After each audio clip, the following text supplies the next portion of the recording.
Hello, everybody, and welcome to the webinar. Today, we're going to be talking and going granular about mastering contract negotiation for physicians. We're going to have later Dr. Jordan Frey joining me. First, let me introduce myself. My name is Miguel Villagra. I'm the founder and CEO of Adoctorsjourney. I'm a certified physician life coach.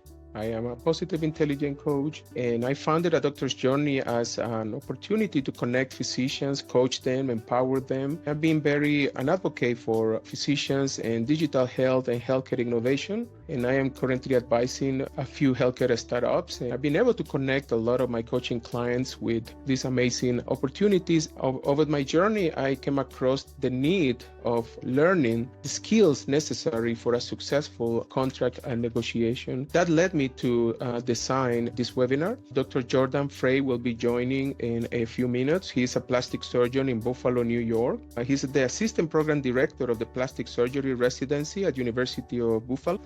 And his clinical focus is on breast reconstruction and microsurgery, but he's the founder of the Prudent Plastic Surgeon, and that's an amazing blog, a great resource for any physician that want to know about finances. I'm very grateful to have him joining for this event. This is one of the fastest growing finance blogs for physicians, and he will help us share part of his journey in well-being and helping physicians reach financial freedom and practicing on their own terms. I personally have been able to work with Jordan, and he's an amazing human being, and he will be sharing his expertise going through different stages where he had also go through different contract negotiation. Once again, welcome everybody to the webinar about mastering contract negotiations for physicians. I'm Dr. Miguel Villagra, I'm the CEO of Adoctorsjourney. I'm a digital health entrepreneur, and I'm an advisor for different healthcare startups that are helping expedite the workflow of physicians using artificial intelligence. Over the course of my career, I have gone through different massive changes and transformation. One of the skills that I think we never get to learn is the master of negotiation in general, but specifically when we talk about our contract. I think that the main three reasons that are crucial for any physicians to decide is where you're going to live, who you're going to live with, and who are you going to work with. I think that the more you practice medicine, the more you pivot on your career, you will realize that sooner or later you will be involved in complex negotiation, and having at least the fundamental knowledge is going to be necessary for any physicians to be successful on their journey. The first I'm going to say is that this webinar is coming from a medical necessity, pretty much, because if you go over the stats, you will see that nearly 33% of physicians are planning on quitting their jobs. Burnout is one of the main drivers, but not the only one. COVID, as we know, changed the way we practice medicine. A lot of physicians expedited their retirements, and there was a lot of massive changes on the healthcare workforce. Nearly 55% of physicians also are planning on going part-time.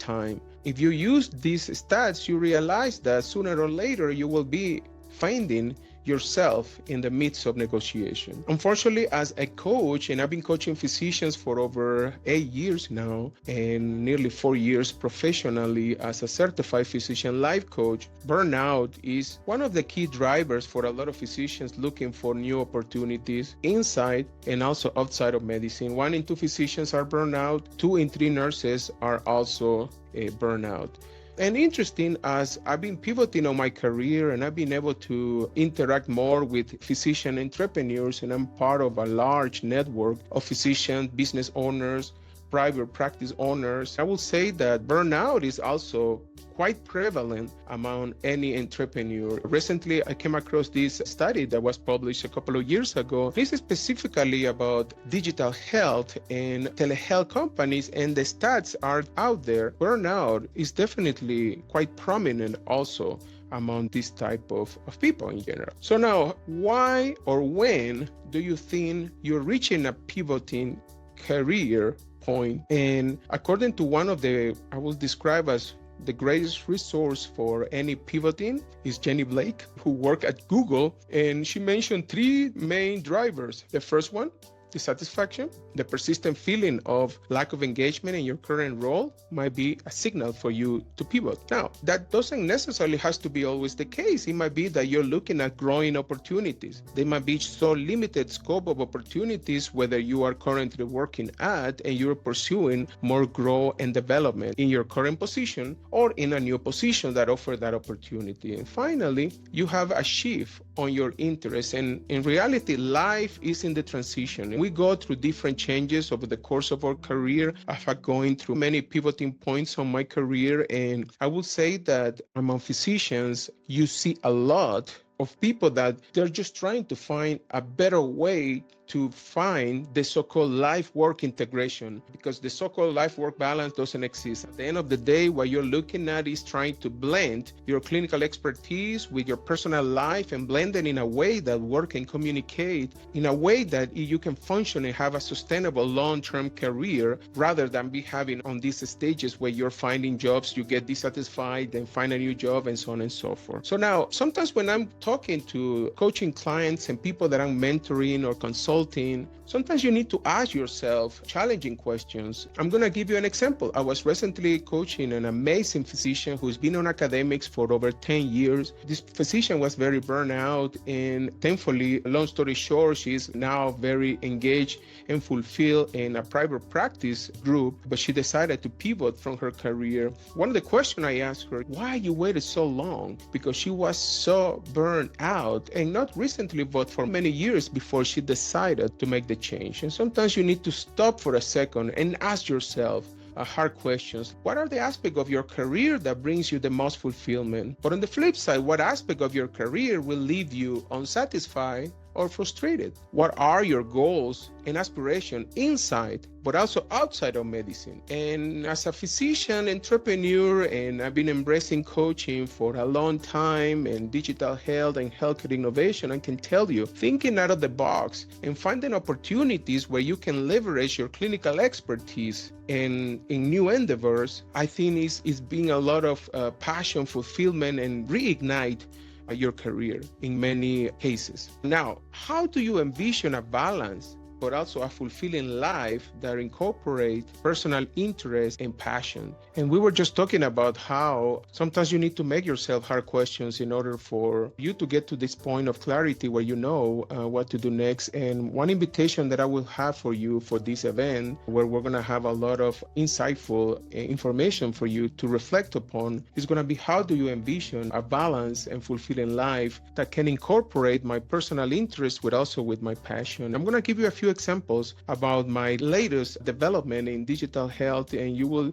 hopefully get some ideas that you can reflect upon and see if you can implement it in your own lives. One of the frameworks that I have utilized over my coaching practice has been to find a roadmap for a successful career pivot or change. A lot of physicians that initially come through my program reach a point of clarity where they feel that they need to do something, they need to do a change. Even though I'm not advocating people to leave medicine in any way, and I love still practicing medicine, even though I'm doing it on my own terms, I would say that having that opportunity of understanding where you are, what you want, and have that clarity is going to give you the answer in a very smooth career transition or change that ultimately will evolve into what we will be a contract negotiation. The first thing that I usually go over is what are your guiding principles. A lot of times, many times, physicians don't know what is important to them. You get into this automatic wheel of workflow when you get tired, you get drained, sometimes even unfortunately burn out, but you don't necessarily stop to reflect upon what you really value for your career and your life. You combine that with your purpose, why you're doing what you're doing, and sometimes having that lamppost that stop you for a moment and make you reflect upon what you want to do next. It gives you a lot of information that could be massive for career growth.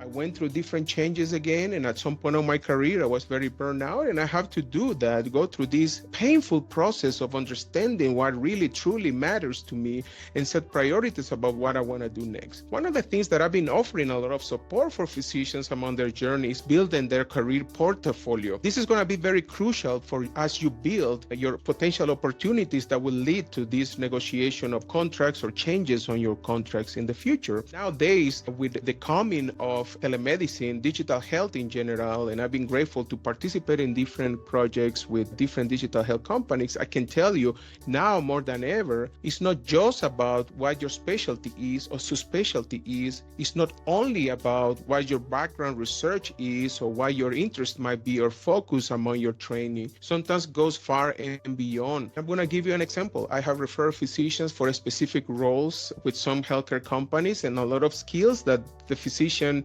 is required to have is about at least a foundation about the use of data analysis, predictive analytics, the use of artificial intelligence and how implementing your workflow. Sometimes even the use of this type of platform and see how your workflow is going to look like when you're interacting with your patients. Those are skills that sometimes when you think about, you're not necessarily that used to, but it's important to have on your repertoire when you're building your career portfolio. I can tell you that a lot of the things that you might feel that you need but don't have yet, it's very easy to fill that gap. There are so many opportunities, courses, lectures, and groups when you can learn and fulfill all those gaps in a very easy way. In my case, I'm a promoter of coaching. I've been coaching physicians for nearly 8 years now, and 4 years at least in a more formal way. And I'm going to say that definitely having that opportunity of mentoring physicians is crucial and helping them to seek and go through this process of building their career portfolio and looking for a new positions. And sometimes this is a concept that I love to share when I'm talking about anyone looking for a career change or pivot. And that is how you can update your professional brand, how you go for the physician persona, more for those that are interested in entrepreneurship, how you can build, how can you wear different hats at the same time, the hat as the educator, the hat as the entrepreneur, the hat of the coach. It works in a very interesting way. As you build those skill sets, you've been able to see how you can rebrand yourself and show yourself as the person that you want to become. Networking, I'm a true believer of engaging in network and events like these where we're going to be sharing some valuable information with you in the next few slides is going to be extremely useful to have. I'm looking forward to more events in the future. Finally, gain practical experience. I'm going to give you an example of this. When I first started in telemedicine, I wasn't sure if that was what I wanted to do. So what I did is I started doing just a little bit of it and see if I like it or not. I will say that I really enjoy the practice of medicine from home, which nowadays I'm doing more and more. But when I first started, I didn't necessarily quite need to make a full shift into telemedicine all at once. It can be something that you can stack gradually according or as you are evolving and growing.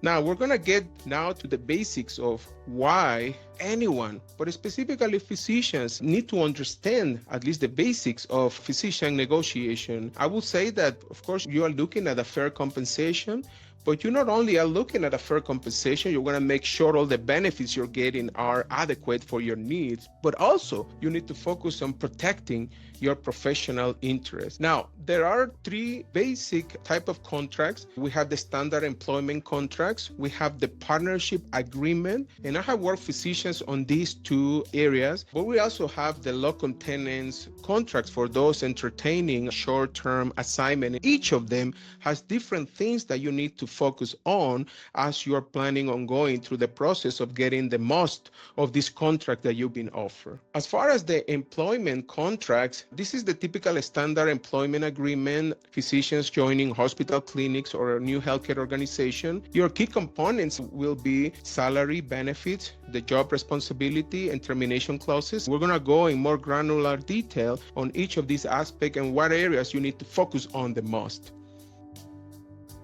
This one, as I was mentioning before, coaching physicians to go through this change, and partnership agreements are when you're joining all these groups, private groups usually, or group practices. The key component here will be more like focus on ownership percentage, profit sharing, decision-making process, buy-in and buy-out provisions. Those are the things that you might be looking at and focusing in a more granular way. Finally, you have the locum tenens contracts that are more like short-time assignment. You have, those are temporary and you can work in different locations. I have a lot of physicians that are enjoying the practice of locum tenens, and the key components here is going to be mostly focused on the duration, the compensation, travel, and the housing arrangements. Along with all of them, you need to focus on the malpractice coverage. I'm going to mention that my journey has taken me to beyond this type of contracts. Nowadays, which I found myself signing a cooperative agreement and consulting agreement with healthcare startups, things becomes a little bit more complicated. Some of time you exchange your time for money. Sometimes you exchange your time for stocks or companies that have not go IPO yet, and there's a lot of opportunity for massive growth on those, but at the same time there is a lot of risk involved. This is something that I will encourage everyone interested in going more deeper into any of these options to connect with me, because I have more resources at the Doctor's Journey. For the practice of physician contracts though,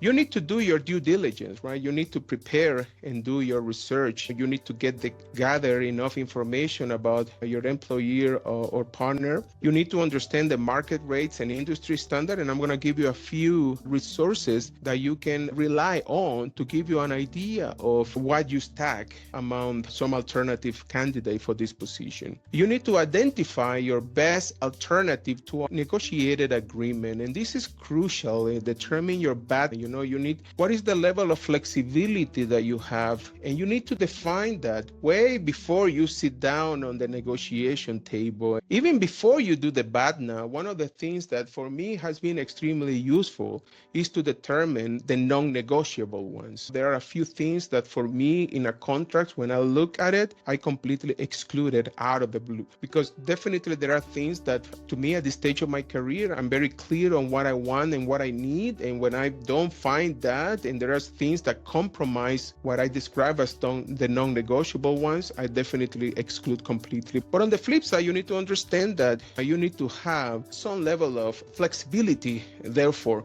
this is something that only you have the answer, but spending enough time to define them, I think is going to be crucial for you to be more clear and successful when you're exchanging and making trade-off going through the negotiation process. Finally, you need to develop a lot of effective communication skills, and I'm going to share at least a few tactics that is being backed up by research that can definitely help you a lot when you are definitely sitting down, not only to go over the contract per se, but also exchanging ideas with the person that is offering you these contracts. Active listening, clear and concise communication, non-verbal communication tips, all of which are part of the things that are crucial for you to know and understand. So when you go over, and I know that one of the things, and to make this more conversational, I know you went through a negotiation not long ago, if I recall correctly.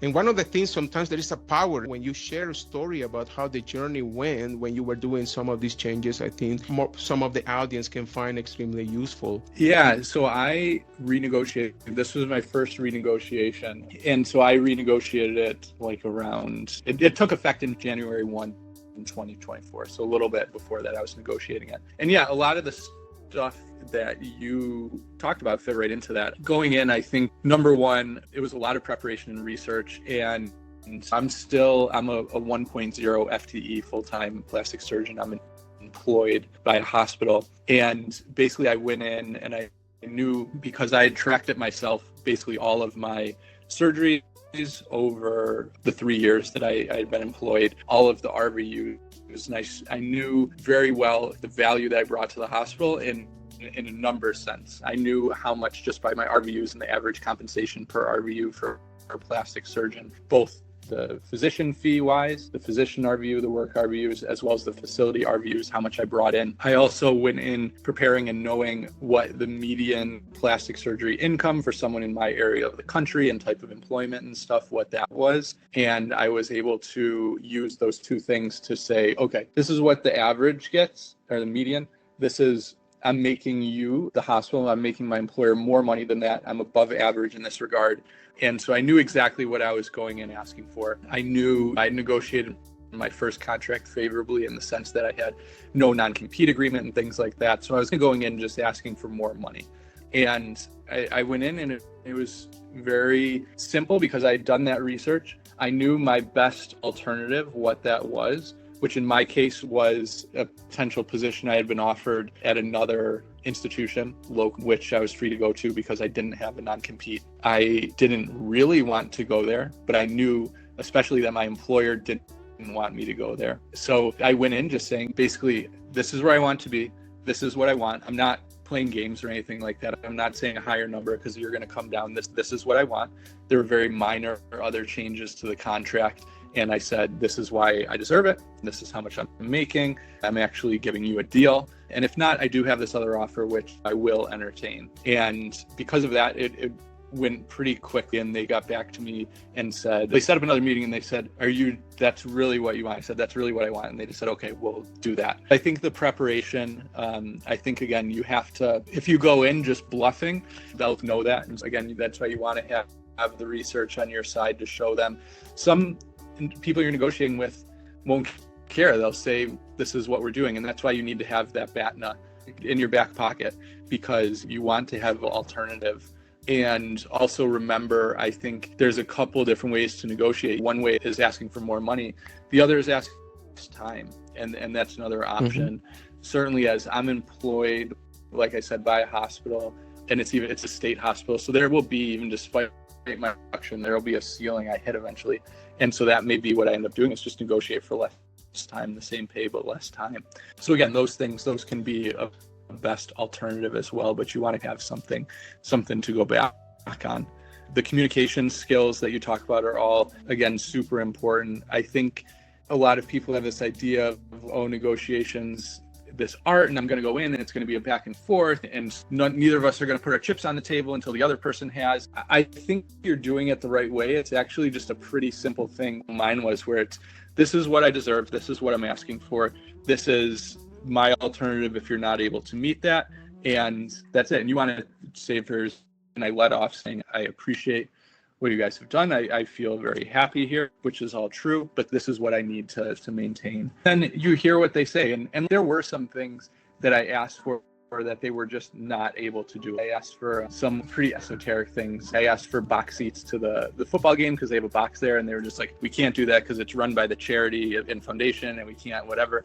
And so I was like, okay. And he's like, well, we can give you more CME dollars or whatever. So I was like, all right, perfect. We'll do that. So know where you want to pick your battles and how to communicate in that regard. But it should be, like you said, just clear, concise, and you really don't want to be opaque about what you want, because if you're not just very clear, they're not going to fully understand it. So you just want to spell it out for them. They should spell it out for you. If you're not getting something very clear from them, that to me is a red flag that either they don't have the authority to actually negotiate these things, or they're not really interested in negotiating, which is just not maybe a situation that it's just better if you're not in. So those are my thoughts. Yeah. No, those are great insight. I will say that I love what you said. It shouldn't be that complicated. You can do, if you do your due diligence, you know what you're aiming for when you're sitting down and negotiating. Again, having that best alternative option is empowering. On the flip side, I'm going to say though, and when you coach physicians, these are also unpleasant conversations for a lot of people, right? So those are conversations that you are not necessarily trained for, right? We're trained to take care of patients, and sometimes when you're having these conversations, but the way I see it is you really want to define your value, okay? The value that you have, and just stick to your core value of what you're offering. And I think that's trust your guts on. If you do the due diligence, you're going to defend something that is what you need to fight for. But I think that one of the things that had helped me, even for some of my coaching clients that are going through this, is we do even a role playing. We cannot sit down and do a real practice before you even go to the real conversation, because really, for some, this might be a very unpleasant conversations to go through. Yeah, I agree. It can feel awkward because we're not used to it. Again, a lot of times physicians feel a little like squeamish around money and asking for money because we think that's not part of our, Hippocratic oath and stuff like that. But obviously, I am a big believer that financial well-being is imperative for us to provide the best financial care and for overall, or the best patient care, and overall well-being. The other thing I'll say too, which is you just mentioned, is defining your value. I think that's one of the trickiest things, and also the most important, because for the longest time, the big data averages of physician compensation, specialty, and stuff like that was behind a huge paywall with MGMA. Now that's a little bit more democratized, and you can get access to that through various services for pretty cheap. So I did that. I used one that was, I think, $300, and that's where I was able to get all that data from, just for me. But so you want to know your value, and I think think another important thing that a lot of times as physicians we overlook is making sure that what we think we're doing that brings value, that the hospital or the employer or the practice or whatever it is also agrees brings value. Like my partner, he negotiated a little bit before I did, and he was on a bunch of committees like surgical and OR committees and things working to improve value for the hospital and improve OR time and efficiency and that. And when he was negotiating, he said to them, I do all this work for the hospital, I'm on all these committees, I'm doing this stuff. And they were really honest, which I appreciated. He ultimately did, but they were like, yeah, we're happy you do that, but honestly, we don't really care. That doesn't bring us money. That's not something, we're appreciative of it, but to be honest, it's not really something that's going to make us pay you more. That was an important thing for him. He was like, okay, I hear that. And some of these things, maybe I'll continue to do if I feel really passionate about, but I'm not going to focus and spend all my, really important time on something that's not actually bringing you value and that you're not going to reward me for. So something just to think about, because again, as physicians, we have a tough time saying no to things and learning when to say no. A lot of times we just agree to do these things that are more time for us and are not being compensated, and really just are not even, again, at the hospital level, they're not even really valuing it. So it may not be worth it for you. Perfect. Thank you. That was very helpful. As we go along, going back to the assessing your value that Jordan was mentioning. So we have the MGMA physician compensation report. There are tools that you can use, like the one he was mentioning, where you can get all those insights even before you go to negotiate. I review periodically the Medscape salary reports. It has some bias, but at least give you a kind of a generic idea. One of the ones I was chatting with Jordan about is this doximity map that they have, which I like it. I don't know if you have any insights about it, the accuracy of it, but I'm gonna say that you can plug in the location where you live at and your specialty, and you can geographically will plug what will give you the base salary that they have data on for your specialty on the location that you are negotiating at. So I think that this is a very useful information as you go along, defining what your value, what value are you bringing to the table. Any comments on that, Jordan? I think it's a good one, and again, I think it's a good, gives you a good general sense, and yeah, it's nice to see by location. It also can help you if you're not tied to a location and looking around and seeing where you can make a little bit more. Another good one I'll say is it's by a company. They're called Contract Diagnostics, but they have a tool called Compensation RX. That's the one I use. There's $300, and they're able to give you a breakdown of MGMA data. And it basically goes and shows you for your specialty in this area at your stage of the career in these various types of employments. These are the average salaries. This is the 25th percentile, 50th. This is like what the average RVU amount that a physician in that area for your career stage again is doing. This is what the average dollar per RVU value is. So it's really helpful to go through as well. And it's a little bit more granular than this, but this can give you a good overview. Perfect.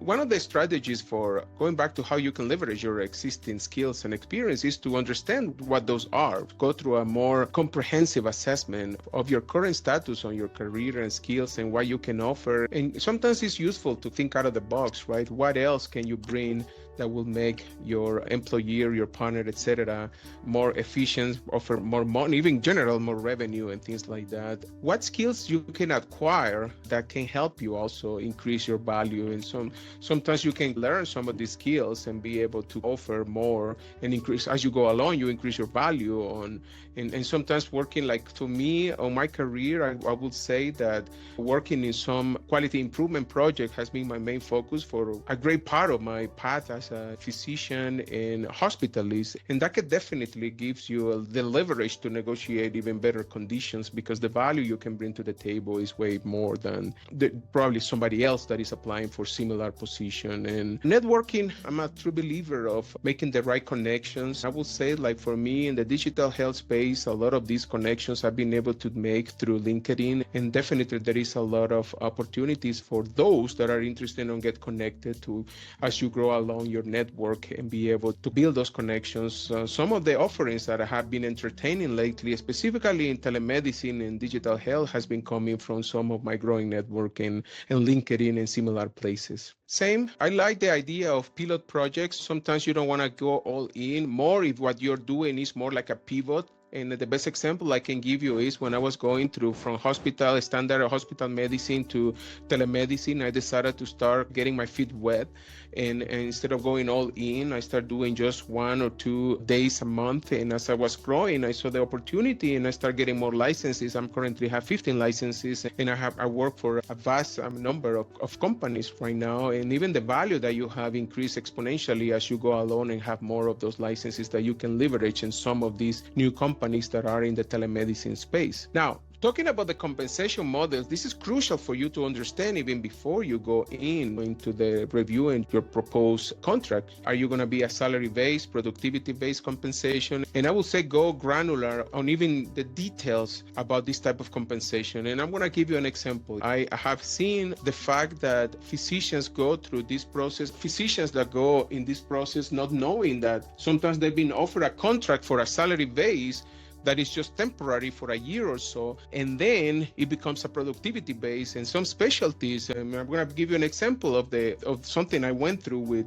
some of my network, is that they were in infectious disease, and the productivity that they produce, I would say the value that they provide is more about diminishing cost of care, use of unnecessary antibiotics, prevent complications, and so on and so forth, but not quite the typical RVU model that we know and measure by. And what happened was they have a huge cut on their salary just after 1 year because they were salary for a year and then productivity based. So the bonus structures are important. What type of employment are you entertaining? Going back to the geographical area, of course, as a rule of thumb, the larger the city, the more competition you will find, the less leverage as you're going to have for a given specialty that you're negotiating in a specific contract. And those are things that you need to keep in mind. For the non-compete clauses, I just want to mention that the FTC banned the non-competes, but a few things. This is an evolving, because it seems to me that this might be appealed in the future, but for the time being, it's a step in a good direction,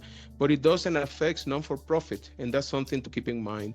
I don't know, Jordan, if you have any weighed in on all these, the compensation models and the terms and clauses for physician contracts? Yeah, I think it's a lot about aligning what works for you. And a lot of times, whoever you're negotiating with, a practice or a hospital or a university, they'll have kind of a set way they may do it, but there's always room for wiggle room. For me, I'll use myself as an example. Going in, most people who do what I do, which is like a reconstructive plastic surgery, are on an RVU basis. I knew myself that if I had an RVU type contract, I would end up chasing RVUs, which is what a lot of us end up doing, and almost to my own detriment. I would just keep going and going, run off a cliff just because a carrot's dangling in front of my nose. And so I ended up negotiating a salary. So 96% of what I make is just a salary, no matter what I do, what insurance is, and stuff like that. And 4% is performance based, really just on that I get my op notes done in time and stuff. So really unconventional. Certainly it does become performance and productivity based in the sense of, if I go into my contract negotiation, like this past one, my contract length is 3 years. If I went in after 3 years just doing absolutely nothing and they were paying me a salary, they'd be like, guess what, your salary is getting a lot lower. So I know in that sense that still my productivity matters, but I'm not going and chasing and going, I can do one more RVU and stuff like this. So that ended up working the best for me. And certainly I took a little bit. If I was RVU based, I would make a little bit more, but I'm making very good above the median. And again, I know all this data, so I was like, I'm very comfortable making this, and that works for me. For others, you may go, what they're offering as a salary. I know I will, just doing what I'm doing on a regular basis, I can beat that if I'm in a productivity-based model. And so maybe you want to switch that and tell the hospital, listen, I'm going to take the risk on this. I'm going to take the risk of underperforming, but I know what I can do and what I can achieve.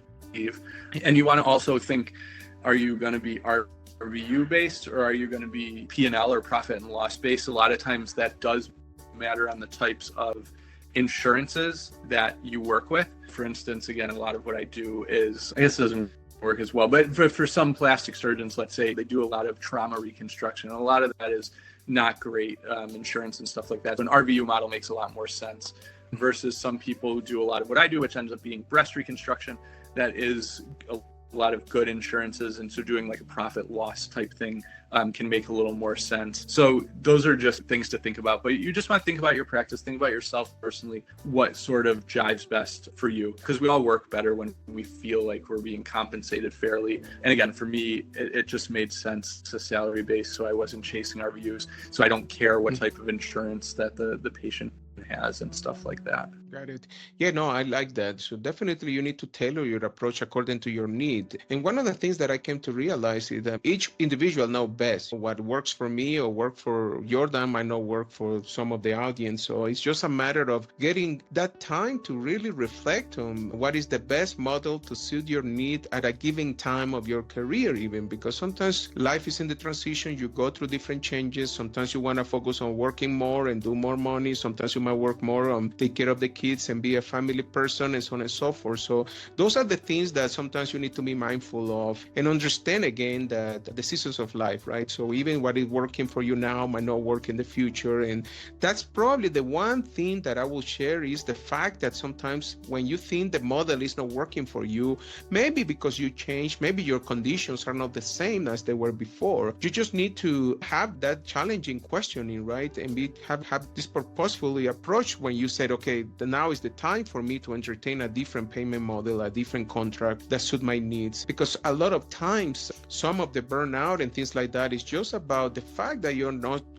spending enough time to recover and reflect on what is your priorities at the given time that you're sitting to compete and negotiate. Things that are crucial for any contract is going to be, as we were mentioning, compensation and benefits, right? Salary, bonus, health insurance, retirement plans. In the case of the job description, is to have a very specific definition of your duties, expectation, and performance metrics, the contract duration, renewal terms, grounds for termination, restrictive covenants, and the non-compete, as we were mentioning, has been banned, but it doesn't affect non-for-profit, something to keep in mind for folks that are listening now. The confidentiality clauses and professional liability, right? The malpractice coverage and things like that. Those are things that you really need to check all the boxes and which one suit you for the specialty that you're applying for this contract for. In the case of some of the things that you need to make sure is, of course, that you go through regulatory compliance and having somebody looking at the contract. I think there is power on having that level of expertise. And by all means, we're not lawyers, so we're physicians to practice, has some experience, and we're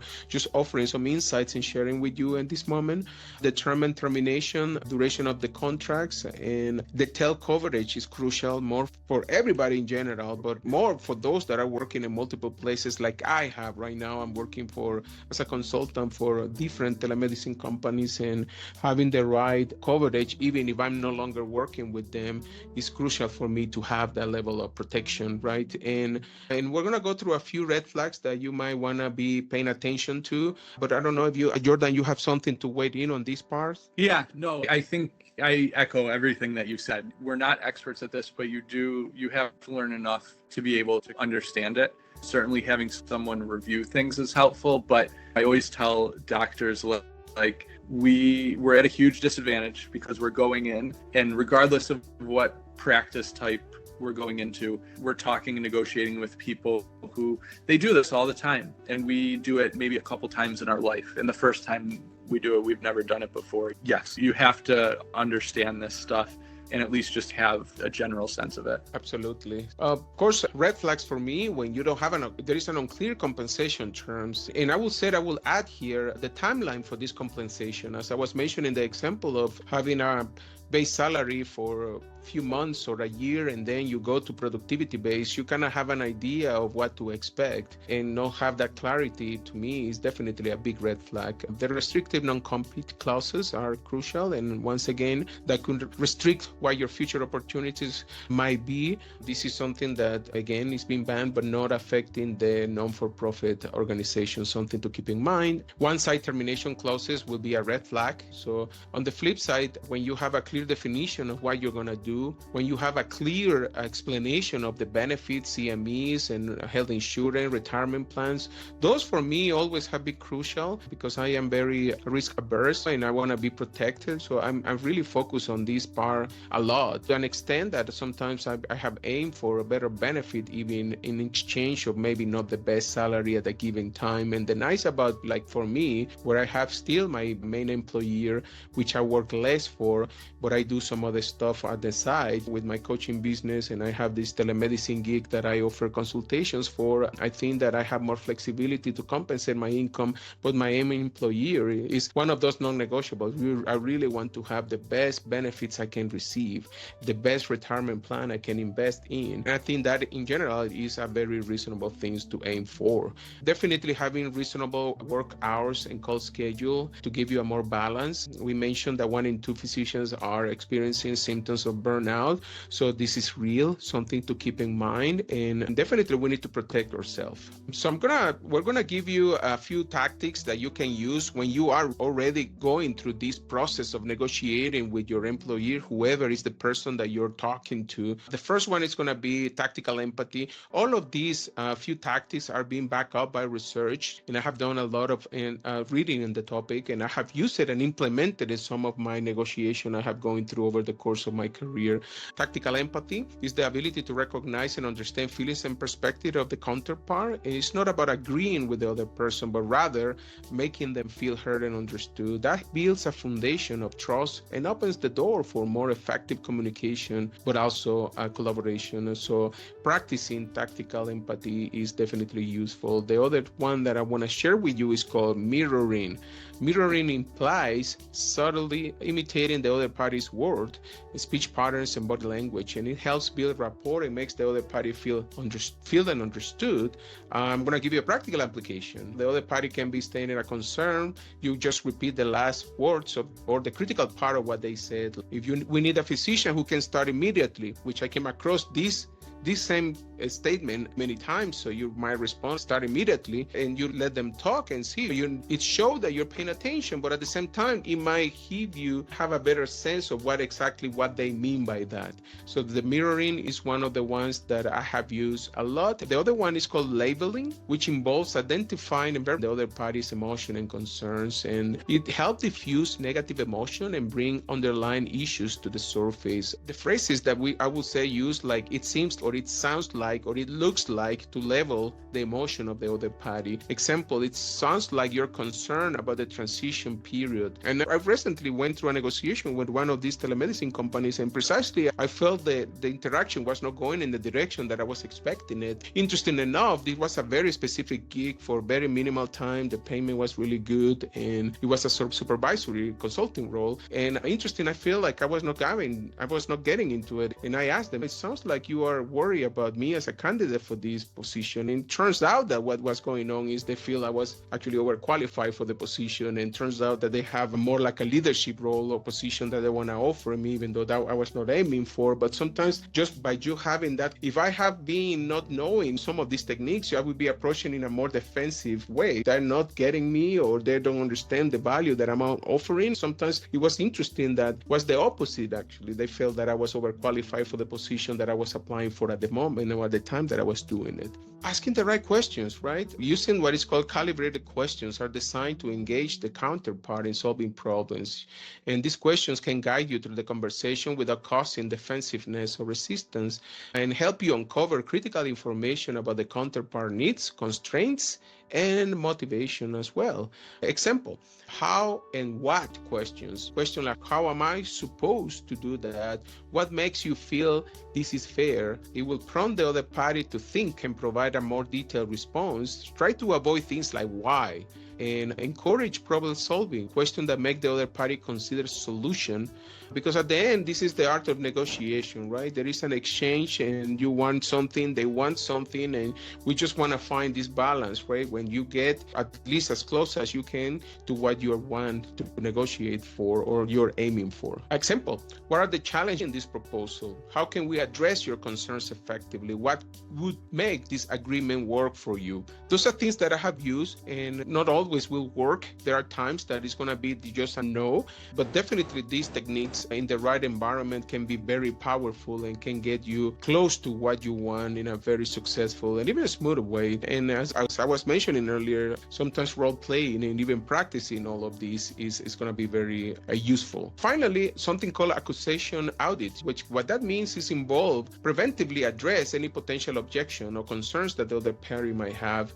It helps you build trust and show that you're proactive to addressing issues. Example, you might think that I'm only interested in the salary. I'm also care about the work environment and team dynamics. Can you tell me more about that and things like that? So it's more like an anticipating and going back to the due diligence. The more beforehand and even possible, I would suggest practicing beforehand. It will give you more chance of have a successful negotiation. What are the common mistakes in negotiation? And I'm gonna ask also what is Jordan's takes, but I will say like accepting the first offer. I think that I believe in the power of looking around and trying to find the best offer. And I'm not saying that maybe that's the place, the dream job or whatever the case might be, but definitely at least I will say not accepting at first and look careful about what you've been offered and try to make any adjustment as needed before you go ahead and sign the contract.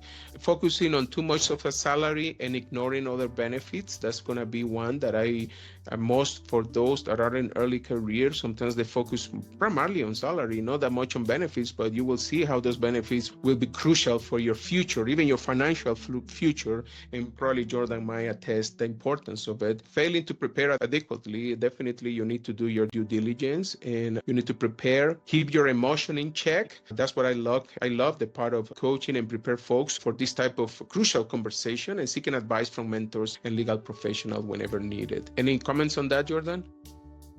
I echo that completely, and I think you hit all of the big ones. I think not preparing is the biggest one, and also taking the first. And that usually those go hand in hand, because too often people go, oh, this is the best I'm going to get. And it's really because they don't know. And then I mentioned earlier, focusing too much on salary, which gets in my example, that was like all I was focused on. But that's because at the initial time, I felt like I had gotten the structure and other stuff pretty good.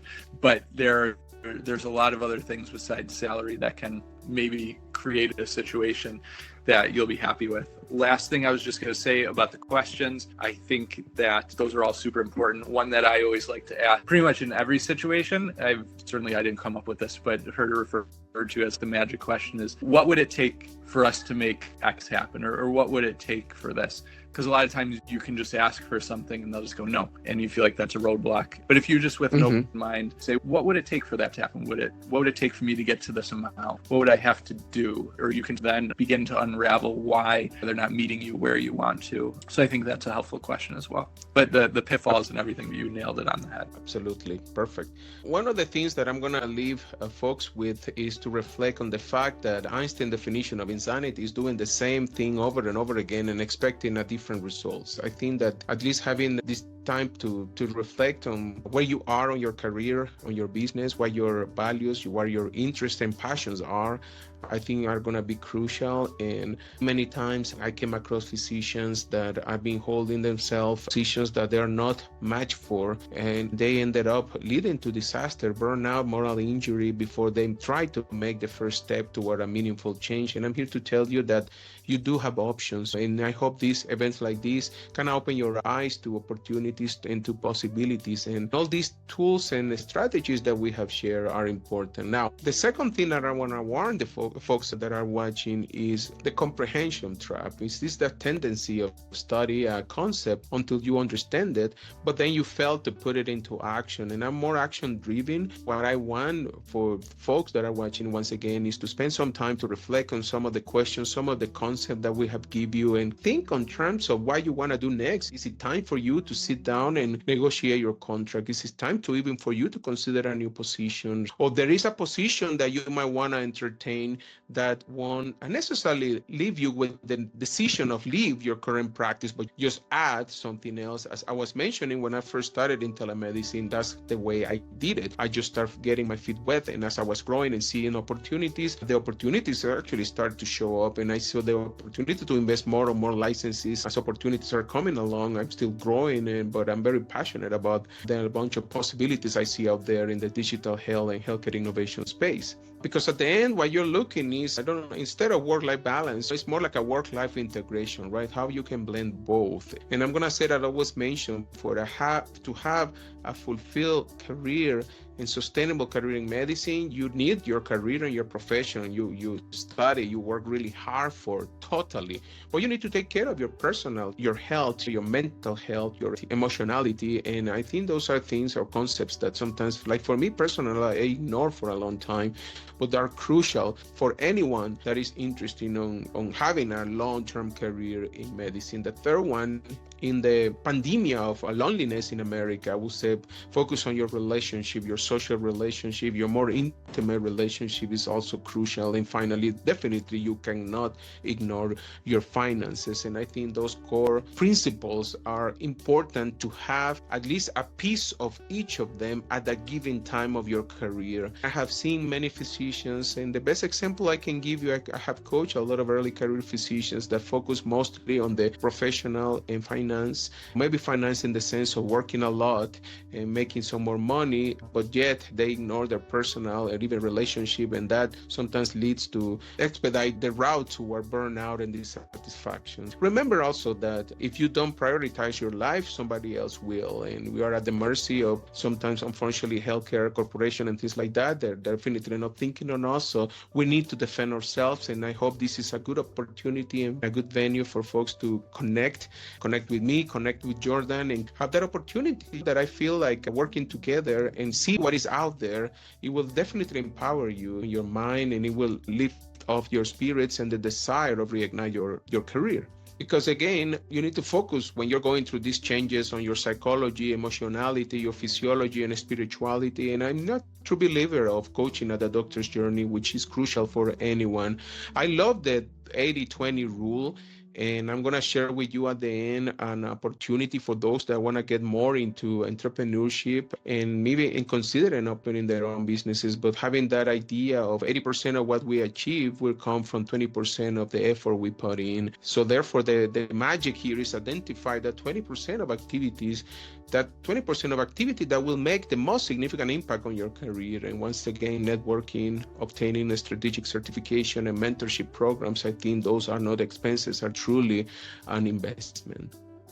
So I'm going to leave you with a couple of things. We have always two choices, the options to move forward, to grow, or move backward to safety. It's yours to decide what you want to do next. And I'm going to leave you with this big question, right? What is the biggest decision that you can make in your life right now? And I want you to spend maybe sometimes a few minutes, 10 minutes, 15 minutes later, just reflecting on this. And if you find some clarity on what you want to do next, just connect. I will always be happy to expand my network and be able to serve others, my platform at Adoctorsjourney. I have mentioned that I'm very passionate about digital health, and since I've been one of those early adopters of artificial intelligence and I've been using ChatGPT for quite a while, one of the companies that I'm advising is actually helping physicians improve their workflow with the Scribe capabilities based on artificial intelligence. This has been very successful. And one of the things that I have used in my personal life has been what is called the custom GPT, where you can train the AI, in this case ChatGPT, to do a specific task based upon a predetermined number of information that you can fill it in with. So I create this custom ChatGPT that is called Physician Contract Expert. I have tried with a few contracts with some of my coaching clients I'm very grateful that they give me the opportunity to share it just for a beta testing. And I have tried in some of the contracts I have.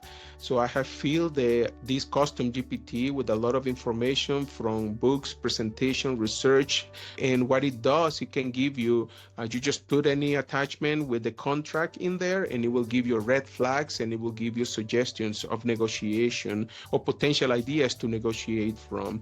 I have used it in some of the latest consultant agreement for some of my digital health work, and it has been worked really well. So that QR code is directly to the custom GPT called Physician Contract Expert, just to make sure will never a replacement for somebody that will give you more information information and granular details like a lawyer and things like that, but at least it can give you a head start on see how things are looking with what you've been offered. Or maybe you see a huge red flag that you don't even need to pay for because you already know that this is probably a no, or at least something you need to negotiate even before hiring somebody to go more granular into the contract. So this is no string attached.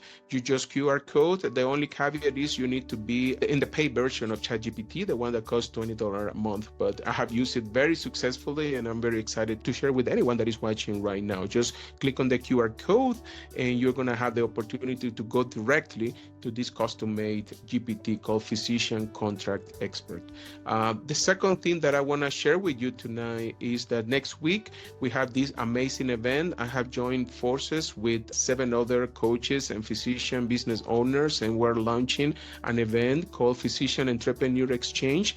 Any physician is welcome to attend. It's free to register, and you will be able to get a lot of tactics and tips for those that are entertaining entrepreneurship as part of their journey, or they want to escalate on their businesses. This event is going to be running from June 4th through the 7th, and it's absolutely for free, and you can connect with the QR code there. And the last token of my appreciation for those that are connecting here are that this is a direct access to my offering that includes a 30 minutes complimentary coaching call that use live coaching and positive intelligence. So any folks that is interested in connected directly with me, just use this QR code. It's totally also complimentary, and you will have access to my calendar. I've been coaching physicians again for over 8 years, and I'm very passionate about helping and nurture them for the next step on their journey. And lastly, I'm gonna really truly appreciate Jordan for being here, joining and sharing their expertise, and I'm gonna leave him also sharing how people can connect with him.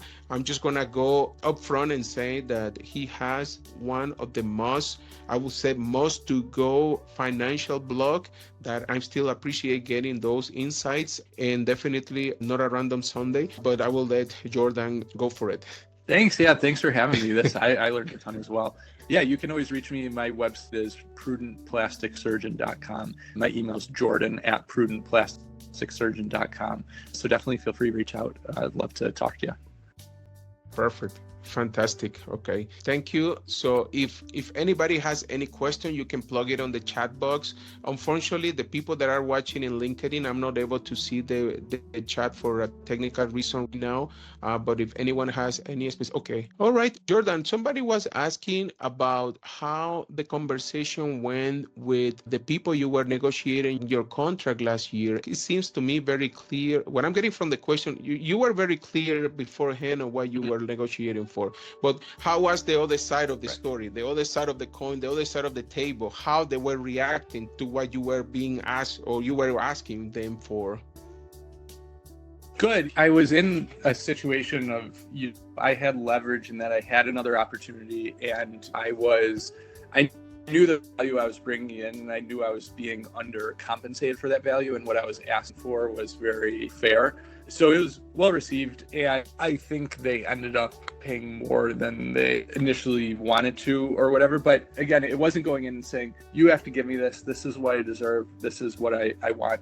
It was, again, very respectful, and appreciate what you guys have given me the ability to build here. This is what I've built, and this is how I've been able to create a value and a profit for you and things like that. So it was really well received, and it does, I guess the one thing that is important is you want to go in and test the waters a little bit first, and just understanding who you're negotiating with. And this was someone I knew I negotiated with before, knew I could just be very, straight up with. And I think that's who you want on the other side.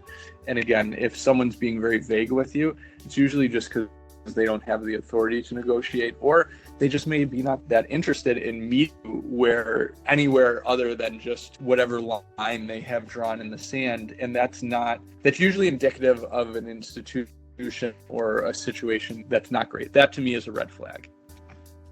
Totally. No, I like that idea of testing the waters, because sometimes definitely there will be instances, and I have that on my journey, where this negotiation is not going to be taking me anywhere. And definitely sometimes knowing who you're speaking to and what the stats of the negotiation, or maybe what the requirements are for this position, or what is the need and even the urgency for this position that you are trying to fight for. One of the things that I will say, I was mentioning, I love the idea of a role playing when you have that opportunity to even practice, because you definitely need to have a kind of thick skin when you're getting to this type of negotiation. Be very mindful of your emotional state. And something that we practice in one of the framework I use is called positive intelligence. And one of the things that I like about that is they talk about two channels, right? It's the data channel, when you're showing all the stats, all the numbers that you're looking for. But there is the other side of the coin, which is what they call the PQ channel. It's just the emotionality that is behind how you're conveying that message.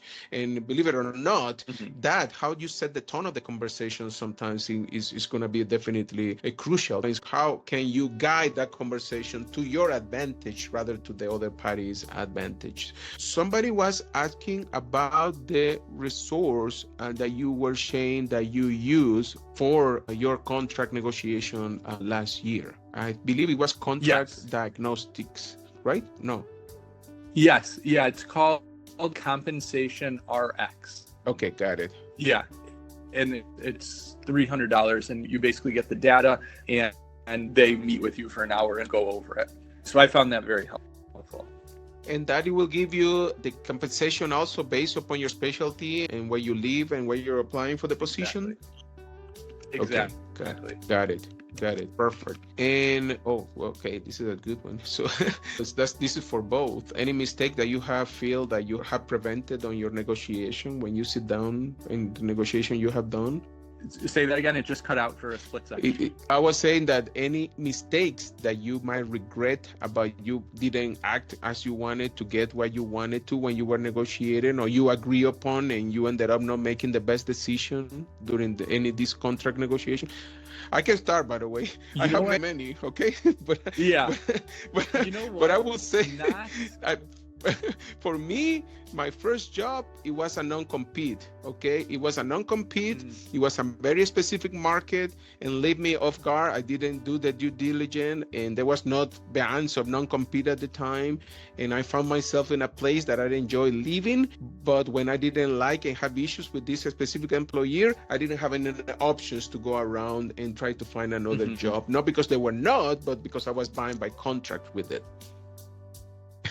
Yeah, I think that's a big one. I haven't yet. One that I added in very late, and so I had.